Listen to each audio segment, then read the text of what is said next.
काफ़ी भर्तियों के रिजल्ट रुके हुए हैं, जैसे 2019 के क्लर्क भर्ती का है, वेटिंग वाले वो रुके हुए हैं काफ़ी हैं। उसमें जो रुके हुए हैं वो कोर्ट केस के कारण रुके हुए हैं। हमने कोर्ट केसेस में बहुत लड़ाई आगे तक हाई कोर्ट सुप्रीम कोर्ट तक लड़ी है, वो भी जल्दी ही क्लियर हो जाएंगे। ने आज ग्रुप 56 और 57 की परीक्षाएं ट्रांसपेरेंसी के साथ पूरे हरियाणा में 6 जिलों में कराई है। लगभग 16,000 के करीब पोस्टें थी, जिसमें लगभग 25,000 आज की डेट में और 45,000 के करीब परीक्षार्थियों ने हिस्सा लिया। बड़े उत्साह और जोश के साथ परीक्षार्थियों ने एक लंबी जिद्दोजहद के बाद ये परीक्षाएं आयोजित हुई हैं, तो सब परीक्षार्थी बड़े उत्साह और जोश के साथ परीक्षा केंद्रों पर आए। आयोग ने बड़ी अच्छी व्यवस्थाएं, जैसा हर बार करता है, इस बार भी की हैं। कुछ व्यवस्थाओं की दृष्टि से अच्छे प्रयोग आयोग ने इस बार किए, जो परीक्षार्थियों का अभिनंदन करने का विषय हो, उनको पूरी जानकारी देने का विषय हो। क्लासरूम हमारे पंचकुला कंट्रोल रूम से लाइव सीसीटीवी के माध्यम से मॉनिटरिंग में जुड़े हुए थे। ये सब जानकारियां परीक्षार्थियों को देकर इन परीक्षाओं को संपूर्ण कराया गया है।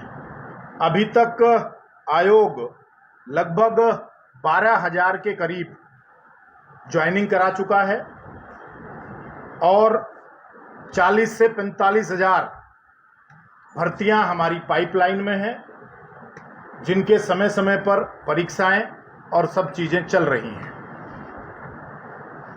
आज करनाल में कुल 57 ग्रुप के लगभग हमारे जो सेंटर्स थे 47 थे और 14,664 लगभग 15,000 परीक्षार्थी आज केवल करनाल जिले में ही उपस्थित थे, जिन सब ने आज ग्रुप 57 की परीक्षा दी। इन सब विषयों की जानकारी देने के लिए आप लोगों के बीच में हम आए। और कोई विषय जो आप पूछना चाहें वो हम जानकारी आपको देंगे।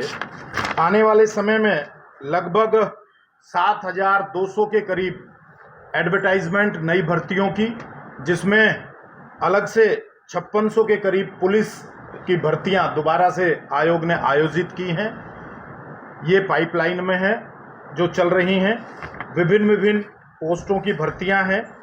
हमारी साइट पर जाकर उसको देखा जा सकता है, जो अभी पिछले 3 दिनों में आयोग ने आयोजित की हैं विभिन्न कैटेगरीज में। ये भर्तियां जारी रहेंगी जो कोड ऑफ कंडक्ट लगने के बाद?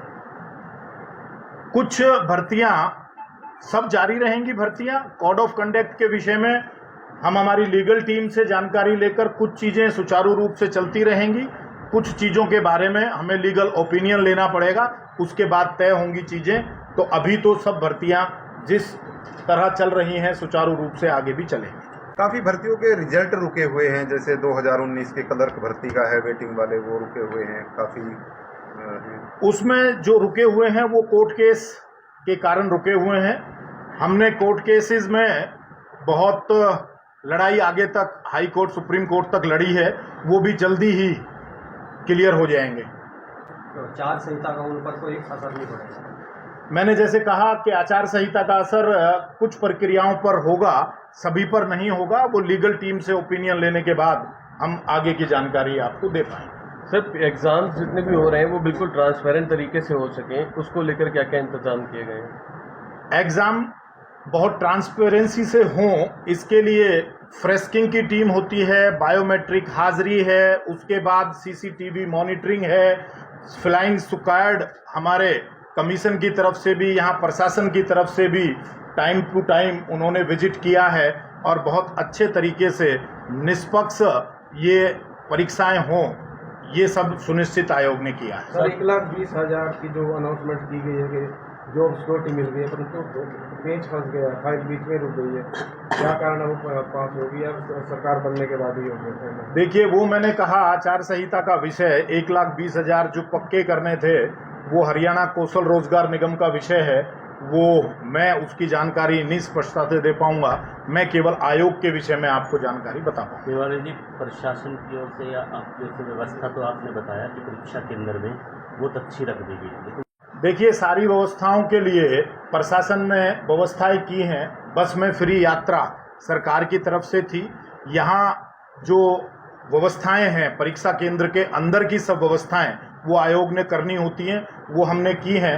कुछ चीज़ें जो आपने कहा वो ध्यान में आई हैं, तो आगे प्रशासन से बात करके उसमें जो अच्छा हो पाएगा वो करने का प्रयास करेंगे।